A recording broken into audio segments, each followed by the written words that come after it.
नमस्कार साथियों, वंदना अकेडमी में आपका स्वागत है। मैं वंदना मुदगल।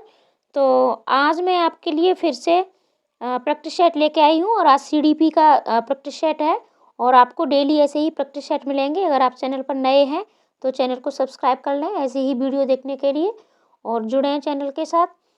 और आज हमने ये सीटेट का प्रश्न पत्र लिया है और ये 2021 का सेट है। तो चलो शुरुआत करते हैं।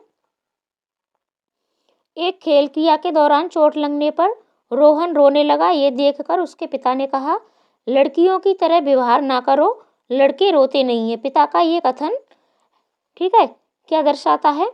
तो इसमें आप लैंगिक रूढ़िवादिताओं को दर्शाता है, लैंगिक रूढ़िवादिताओं को चुनौती देता है, लैंगिक भेदभाव को कम करता है, लैंगिक समानता को बढ़ावा देता है। तो इसमें आपका समानता तो बिल्कुल भी नहीं होगा, ठीक है, और भेदभाव को कम भी नहीं करता है ये कथन, और रूढ़िवादिताओं को चुनौती भी नहीं देता है, और ये क्या है, रूढ़िवादिताओं को दर्शाता है। तो हमारा आंसर हो जाएगा पहले वाला, ठीक है, लैंगिक रूढ़िवादिताओं को दर्शाता है। अगला प्रश्न लेते हैं हम। एक प्रगतिशील कक्षा में अध्यापक को अटल पाठ्यक्रम का पालन करना चाहिए, विद्यार्थियों में प्रतिस्पर्धा पर बल देना चाहिए, ज्ञान की संरचना के लिए प्रचुर मौके प्रदान करने चाहिए, विद्यार्थियों को उनके अकादमिक अंकों के आधार पर नामांकित करना चाहिए।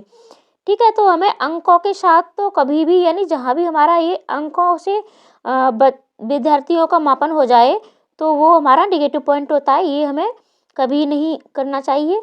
और प्रतिस्पर्धा पर बल देना चाहिए, विद्यार्थियों में आपस में प्रतिस्पर्धा भी नहीं होना चाहिए, सहयोग होना चाहिए।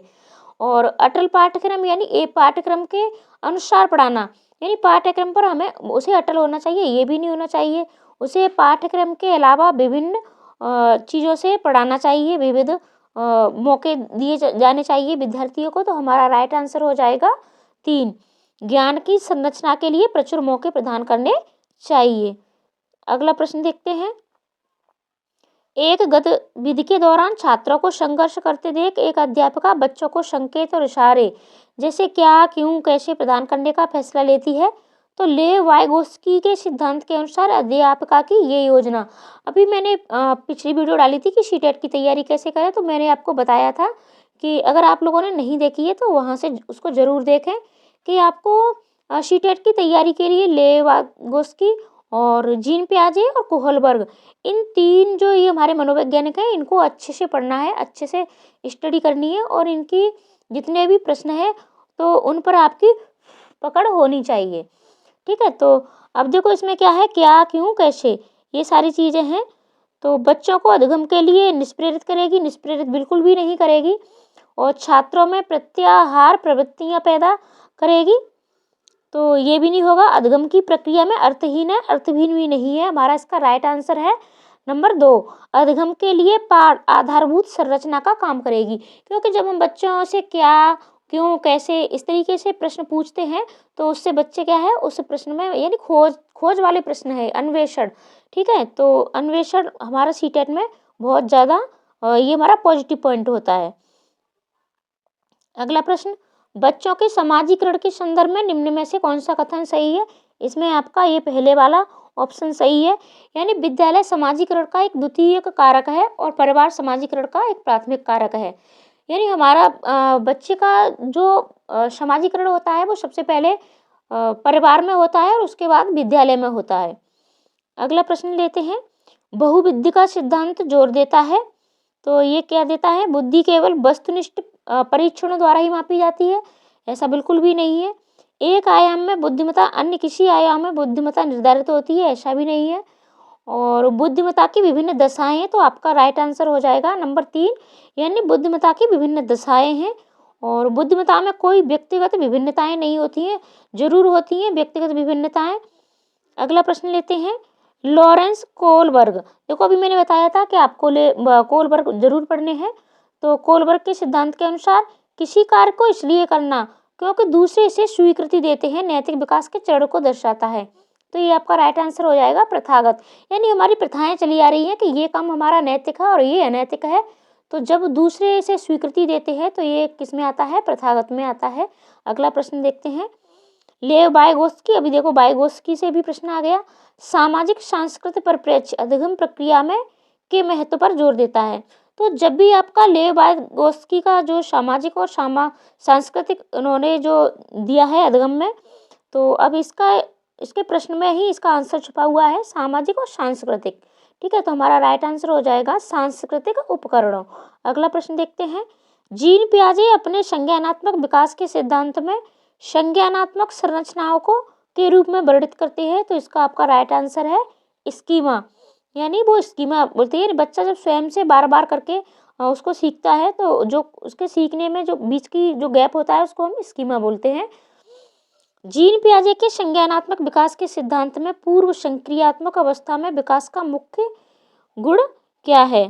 ठीक है, तो ये है हमारा विचार सोच में केंद्रीकरण, ये आपका नंबर 2। ठीक है, अगला प्रश्न लेते हैं। विकास के संदर्भ में निम्न में से कौन सा कथन सही है? तो विकास की दर सभी संस्कृतियों में सभी के लिए समान होती है? नहीं होती है। विकास की दर सभी के लिए अलग अलग होती है। विकास केवल विद्यालय में होने वाले अधिगम से ही होता है? बिल्कुल भी नहीं है। विकास हमारा कहीं से भी हो सकता है, परिवार से होता है, समाज से होता है, ऐसा बिल्कुल भी नहीं है कि अकेला विद्यालय से ही हो। विकास केवल बाल्यावस्था के दौरान ही होता है? ऐसा भी नहीं है। विकास हमारा गर्भावस्था से लेकर के जीवन पर्यंत चलता रहता है और विकास बहुआयामी होता है। तो यही हमारा राइट आंसर हो जाएगा नंबर 4। ठीक है, तो विकास हमारा कैसा है? विकास हमारा बहुआयामी होता है। अगला प्रश्न लेते हैं। जन्म से किशोरावस्था तक बच्चों में विकास किस क्रम में होता है? तो ये हमारा होता है, सबसे फर्स्ट वाला ऑप्शन आपका सही है, सांवेदिक, मूर्त और अमूर्त। यानी बच्चा जब छोटा होता है तो उसमें सांवेगिक होता है, फिर मूर्त यानी वो चीज़ों को देख के सीखता है, लेकिन जब वो किशोरावस्था में पहुंचता है तब वो अमूर्त यानी चिंतन करना भी सीखता है। अगला प्रश्न लेते हैं। एक प्रगतिशील कक्षा में व्यक्तिगत विभिन्नताओं को किस प्रकार देखा जाना चाहिए? तो ये हमारा है अधिगम की प्रक्रिया में बाधा है? बाधा बिल्कुल भी नहीं है। यानी व्यक्तिगत विभिन्नता यानी बच्चे अलग अलग प्रकार के होते हैं। कोई सबकी भाषा अलग होती है, बोली अलग होती है, सबकी पढ़ाने में जो क्षमता है वो भी अलग होती है। तो अध्यापक के पक्ष पर असफलता ये भी नहीं है। योग्यता आधारित समूह बनाने का मापदंड ये भी नहीं है। ये हमारा आंसर नंबर हो जाएगा 4। अध्यापन अधिगम प्रक्रिया की परियोजना के लिए महत्वपूर्ण यानी एक महत्वपूर्ण भूमिका हो सकती है। एक समावेशी कक्षा में पर जोर देना चाहिए।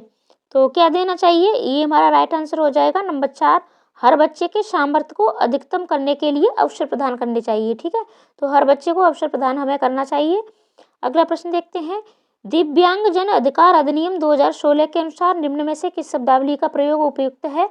तो इसमें हमारा है नंबर 3, छात्र जिसे शारीरिक दिव्यांगता है। अगला प्रश्न देखते हैं। अधिगम कठिनाइयों से जूझते छात्रों की जरूरतों को संबोधित करने के लिए एक अध्यापक को क्या नहीं करना चाहिए? इसमें हमारा नहीं है। तो दृश्य श्रव्य सामग्रियों का इस्तेमाल अवश्य करना चाहिए। संरचनात्मक शिक्षा शास्त्री उपागमों का इस्तेमाल ये भी करना चाहिए। व्यक्तिगत शैक्षिक योजना बनाना, योजनाएं तो अवश्य बनाना चाहिए। और शिक्षा शास्त्र और आकलन की जटिल संरचना को, जहाँ भी हमारा जटिल और शब्द आता है तो ये हमारा नेगेटिव पॉइंट हो जाता है। तो हमारा इसमें नहीं पूछा है, तो ये हमारा राइट आंसर हो जाएगा। अगला प्रश्न लेते हैं। सृजनात्मकता की पहचान का प्रमुख लक्षण क्या है? तो ये हमारा है अपसारी चिंतन। ठीक है, एक हमारा होता है अपसारी और एक होता है अपसारी।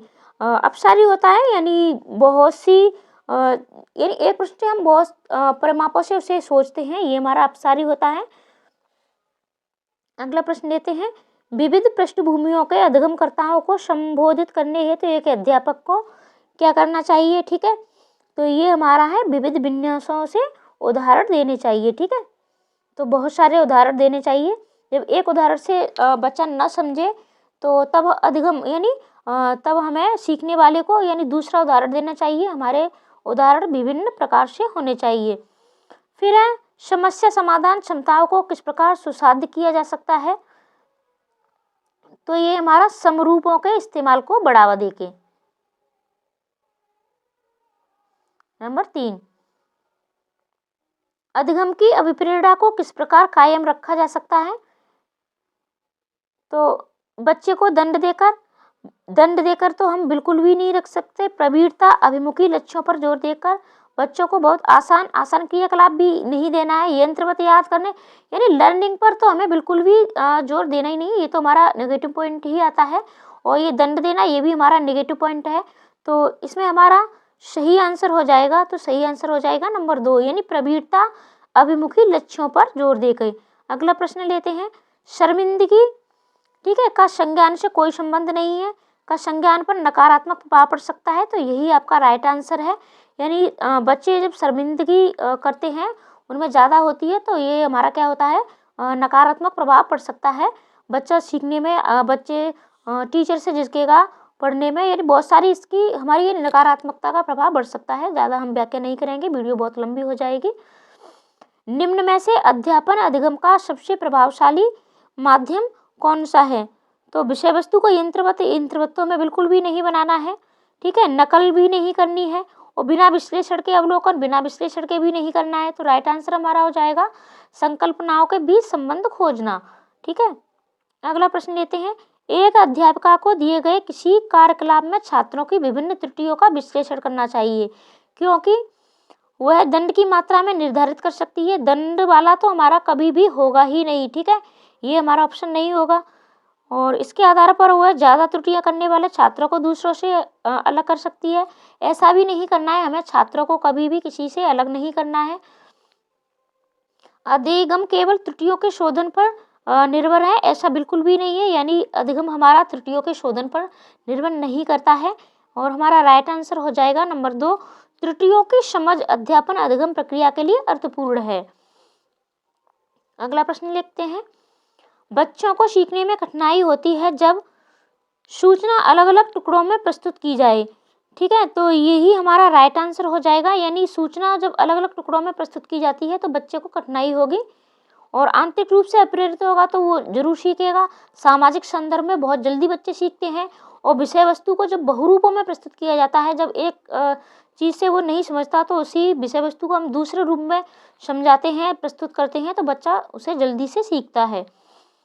अधिगम की सर्वोत्तम अवस्था कौन सी है, ठीक है, तो ये राइट आंसर हो जाएगा आपका संतुलित उत्तेजना और कोई भय नहीं। यानी बच्चे को उत्तेजित भी होना चाहिए पढ़ाई के लिए, जब वो प्रोत्साहित नहीं होगा, उत्तेजित नहीं होगा, तो तब वो नहीं पढ़ पाएगा, लेकिन इसके साथ साथ उससे कोई भय भी नहीं होना चाहिए। अगला प्रश्न देखते हैं। अधिगम की संरचनात्मक विचार ये सुझाव देता है कि ज्ञान की संरचना में, ठीक है, क्या है, बच्चे सक्रिय भूमिका निभाते हैं, यही हमारा राइट आंसर है। बच्चे सक्रिय भूमिका निभाते हैं, बच्चों की कोई भूमिका नहीं होती, ये गलत है। और वयस्कों पर निर्भर करता है, ये भी गलत है। पुस्तकों पर निर्भर करता है, ये भी नहीं होगा हमारा। अधिगम के लिए निम्न में से कौन सी धारणा उपयुक्त है, तो अधिगम क्या है, योग्यता सुधार्य है। अगला प्रश्न देखते हैं। निम्न में से कौन सी परिपाटी विद्यार्थियों में संकल्पनात्मक समझ में बढ़ोतरी करने में सहायक है, तो ये हमारा नंबर 4, ठीक है, अन्वेषण और संवाद। हमें बार बार परीक्षाएं भी नहीं करनी है, और पाठ्य पुस्तक के केंद्रित शिक्षा शास्त्र, यानी हमें ओनली पाठ्य पुस्तक केंद्रित बच्चों को नहीं पढ़ाना है। प्रतिस्पर्धा आधारित प्रतिस्पर्धाएं करवानी चाहिए बच्चों को, लेकिन इस तरीके से नहीं कि दूसरी तरीके से, ठीक है। और फिर है हमारा अगला प्रश्न है। एक कार्य के दौरान सायना स्वयं से बात कर रही है कि वह कार्य पर किस प्रकार प्रगति कर सकती है। लेव वाइगोत्स्की के भाषा और चिंतन सोच के बारे में दिए गए विचारों के अनुसार इस तरह का व्यक्तिगत वाक्य क्या दर्शाता है, ठीक है, तो ये हमारा है स्वनियमन, ये हमारा राइट आंसर हो जाएगा नंबर 2। मूल्यांकन पद्धति का लक्ष्य होना चाहिए विद्यार्थियों को नामांकित करना, योग्यता आधारित समूहों में विद्यार्थियों को विभाजित करना, विद्यार्थियों की जरूरतों एवं आवश्यकताओं की पहचान करना, तो यही हमारा राइट आंसर हो जाएगा। विद्यार्थियों की जरूरतों एवं आवश्यकताओं की पहचान करना, यानी मूल्यांकन हमें उससे ये देखना है कि बच्चे को क्या जरूरत है और क्या नहीं है। बच्चों के विकास की व्यक्तिगत विभिन्नताओं को किस पर प्रतिरोपित किया जा सकता है, तो आनुवंशिकता एवं पर्यावरण की पारस्परिकता पर, ठीक है, ये हमारा राइट आंसर हो जाएगा। यानी जो विकास होता है वो केवल आनुवंशिकता पर निर्भर भी नहीं करता है, केवल पर्यावरण पर भी निर्भर नहीं होता है और न आनुवंशिकता पर न पर्यावरण पर, तो ये दोनों पर निर्भर करता है। तो इसीलिए पारस्परिकता पर यानी आनुवंशिकता और पर्यावरण दोनों पर हमारा जो बच्चों का विकास होता है वो निर्भर होता है। तो राइट आंसर हमारा 4 हो जाएगा। आशा करती हूँ वीडियो आपको अच्छी लगी होगी और मैंने मतलब पेपर आपका सॉल्व कराने के साथ साथ थोड़ा बहुत आपको समझाया भी है। और वीडियो अगर अपने दोस्तों को भी शेयर ज़रूर करें, अच्छी लगी हो तो कमेंट करके ज़रूर बताएं और चैनल पर नए हैं तो सब्सक्राइब भी कर लें। ऐसी ही आपको डेली वीडियो मिलेगी। तब तक के लिए बाय बाय।